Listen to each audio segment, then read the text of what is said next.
Good morning, students. This is the third lecture on the dynamic force analysis.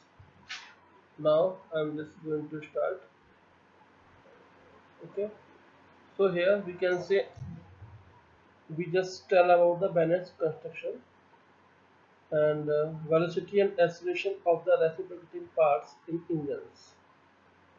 We can see one figure is there. This is the crank piston.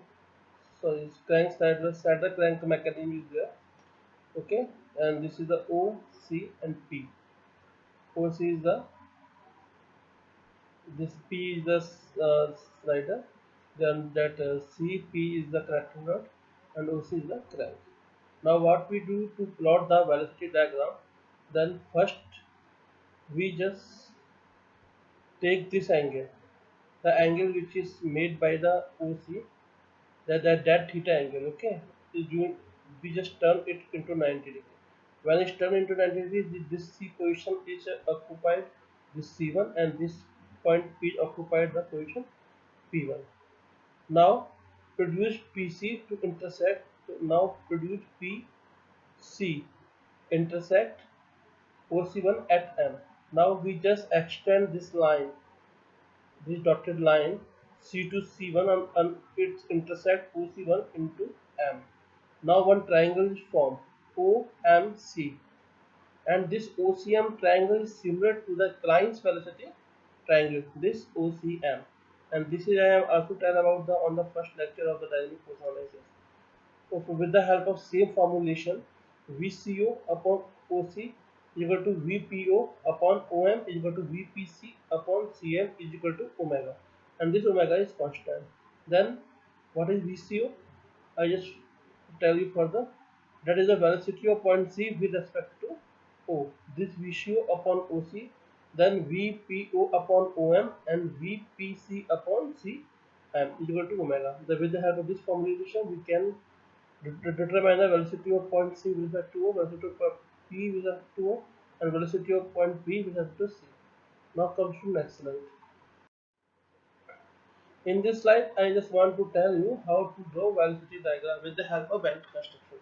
So what we do, from O, draw OL1 that is perpendicular on P1C1. Okay, on this P1C1, we just draw one perpendicular L1 and this comes to O. Okay, when we just plot this, the angle between this is a 90 degree. Now what we do after that, now what we do next, the same distance which is the C1 we take one point L from point C on the same distance, then we just draw one perpendicular and it's come to point K. Now from K we just plot one perpendicular on the line PO. Okay, from PO, from the line of stroke we just draw another perpendicular and it's here, it meets here at point Q. It's just intersect at PM line on point Q, and from that Q we just meet the N, and this NQ is also perpendicular on the PM line.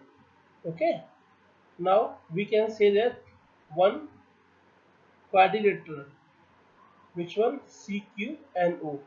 CQNO is there. That CQNO is equal to the Klein's acceleration diagram. This CQNO, which I described in my the first lecture of dynamic analysis. Okay, then same formulation will work with the help of band construction, and that formulation is acceleration of point C with respect to O upon OC is equal to acceleration of point P with respect to C upon CQ is equal to acceleration of point P tangential component. Acceleration of point P with respect to C upon Qn, acceleration of point P with respect to O upon NO, and is equal to omega square. This omega square is a constant value. Then from this formulation we can determine the very easily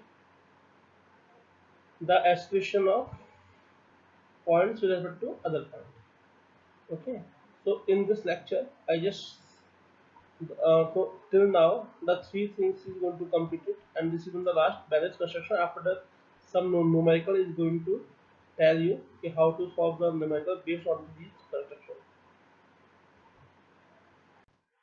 Further I want to remind you that for this link OC, the one component is only one component is required, that is the reading component, and that reading component is the ARCU upon OC.